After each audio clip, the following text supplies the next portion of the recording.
మన ఉమ్మడి మహబూబ్నగర్ జిల్లాకు కృష్ణా జలాలను తరలించడానికి పెద్ద ఎత్తున తలపెట్టినటువంటి మరి Palamuru Rangareddy lift irrigation scheme, దాని పక్కనే కల్వకుర్తి లిఫ్ట్ ఇరిగేషన్ స్కీమ్ ఉంటాయి. ఆ రెండు కూడా పరిశీలించడానికి రావడం జరిగింది.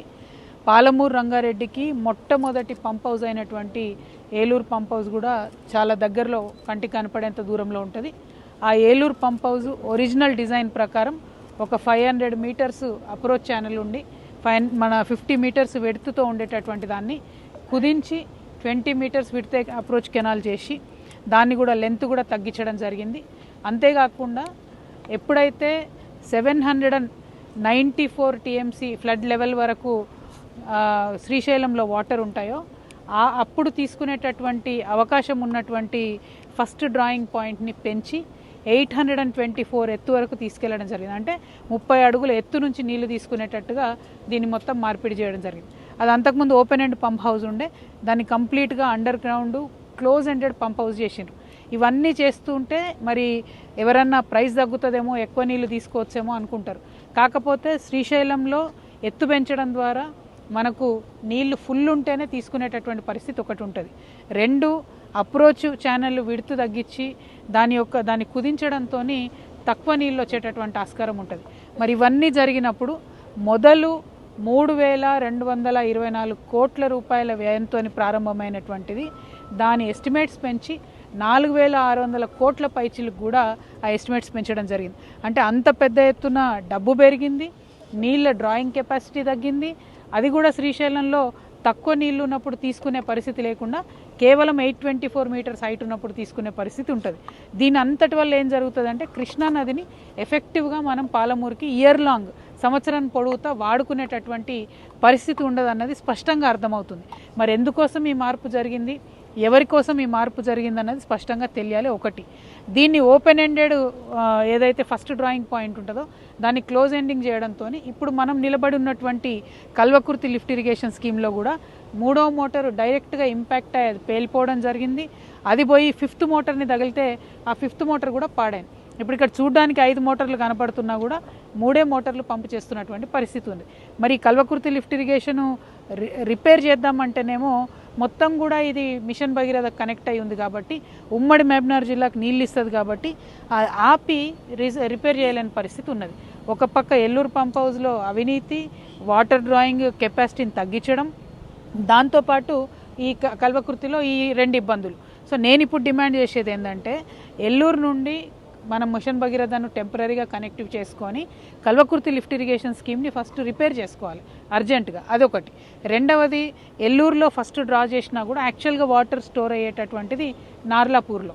దానిలో మొదలు 6.5 టీఎంసీల కెపాసిటీ ఉంటే దాన్ని 2 టీఎంసీలకు కుదించి ఇప్పుడు కేవలం అక్కడ 4 టీఎంసీలు మాత్రమే స్టోర్ చేసుకునే కెపాసిటీ ఉన్నది. దాన్ని బండ్ విడ్త్ కూడా తగ్గించారు, హైట్ తగ్గించారు, ఒక 2 టీఎంసీల కెపాసిటీ తగ్గించారు.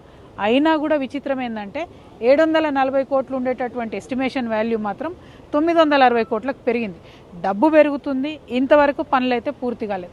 ఇక్కడ ఉండేటటువంటి ప్రజలందరికీ తెలుసు, first stage of drawing point పనులు ఇంతవరకు ఏలూరు పంప్ హౌస్ పనులు ఇంతవరకు పూర్తి కాలేదు.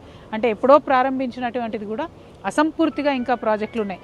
అంటే మన కృష్ణా మీద ఉండేటటువంటి ప్రాజెక్టులు పెండింగ్ ప్రాజెక్టుగా ఇదివరకు ఉమ్మడి రాష్ట్రంలో మనం పిలిస్తే ఇప్పుడు తెలంగాణ వచ్చినాక కూడా ఇవి నెవర్ ఎండింగ్ ప్రాజెక్టులు అయినాయి తప్పితే వాటి ఎప్పుడు కూడా ఫినిష్ అయ్యే ప్రాజెక్ట్ లాగా కనపడడం లేదు. కాబట్టి కంప్లీట్గా ప్రభుత్వం దీని మీద దృష్టి సారించి ముందు Kalwakurthy lift irrigation scheme repair చేపట్టాలి. ఆ తర్వాత ఏదైతే పంప్ హౌస్ ఉందో ఫస్ట్ స్టేజ్ ఏలూరుది అది పూర్తి చేయాలి. నార్లాపూర్ రిజర్వాయర్ ఏదైతే ఉందో దాంట్లో 1 టీఎంసీ మనం వాటర్ ఇదివరకు నింపి డ్రా చేసుకున్నప్పుడు ఆ మధ్యలో కొన్ని ఊర్లు ఉండిపోయినాయి, ఆ ట్యాంక్ మధ్యలోనే ఉన్నాయి. 1 టీఎంసీ డ్రా చేసినప్పుడే వాళ్ళు ఆల్మోస్ట్ ముంపుకు గురయ్యే పరిస్థితి ఉండే. ఇప్పుడు 2 టీఎంసీ నింపితే వాళ్ళు కంప్లీట్గా మునిగిపోతారు. కానీ ఇంతవరకు వాళ్ళకి R&R కాలనీ కట్టలేదు, ఇంతవరకు చాలా మందికి కాంపన్సేషన్ రాలేదు. సో ఆ పనులన్నీ పూర్తి చేసి నార్లాపూర్ కూడా ఫినిష్ చేసినట్టయితేనే పాలమూరు రంగారెడ్డికి కొంచెం ఏదైనా లైఫ్ వచ్చే పరిస్థితి ఉంటుంది.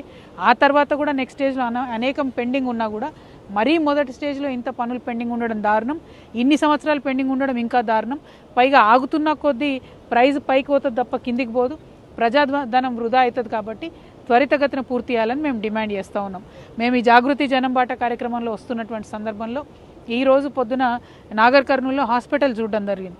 50 బెడెడ్ కోసం కట్టినటువంటి హాస్పిటల్ను పైన ఒక ఫ్లోర్ వేసి 350 బెడెడ్గా చేయడం జరిగింది.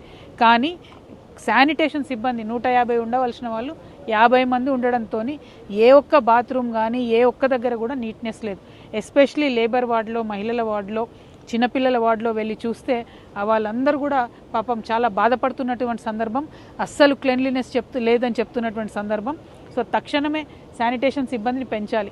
నేను అక్కడికి వెళ్ళి చూస్తున్నటువంటి సందర్భంలో కూడా ఇన్ఫెంట్స్ని చిన్న పిల్లల్ని లైట్ల కింద పెట్టిన పిల్లల్ని చూస్తుంటే చీమలు వారుతూ ఉన్నాయి. నేను చెప్పిన కొంచెం క్లీన్ చేసుకోండి దయచేసి, ఇబ్బంది అవుతుందని కూడా చెప్పడం జరిగింది. నేను ఎప్పుడు చెప్తూ ఉంటాను, మన డాక్టర్లైనా, మన సిస్టర్లైనా, మన నర్సమ్మలైనా కూడా అరకొర వసతులతో కూడా పనిచేస్తూ ఉంటారు. కానీ శానిటేషన్ సిబ్బంది తక్కువ ఉంటే మాత్రం మొత్తం హాస్పిటల్ కూడా ఇబ్బంది అవుతుంది. కాబట్టి శానిటేషన్ సిబ్బందిని త్వరితగతిన పెంపొందించాలి. నాగర్ కర్నూలు హాస్పిటల్ మంచి చేసుకోవాలి. అదేవిధంగా మొత్తం కృష్ణానదిని టోటల్ ఉమ్మడి మహబూబ్నగర్ జిల్లాకు వరదాయిని అయినటువంటి పాలమూరు లిఫ్ట్ ఇరిగేషన్ స్కీమ్ను, కల్వకుర్తి లిఫ్ట్ ఇరిగేషన్ స్కీము రెండింటిని కూడా త్వరితగతిన రిపేర్ చేయాలని చెప్పి నేను డిమాండ్ చేస్తూ ఉన్నాను. Thank you. జై తెలంగాణ, జై జాగృతి.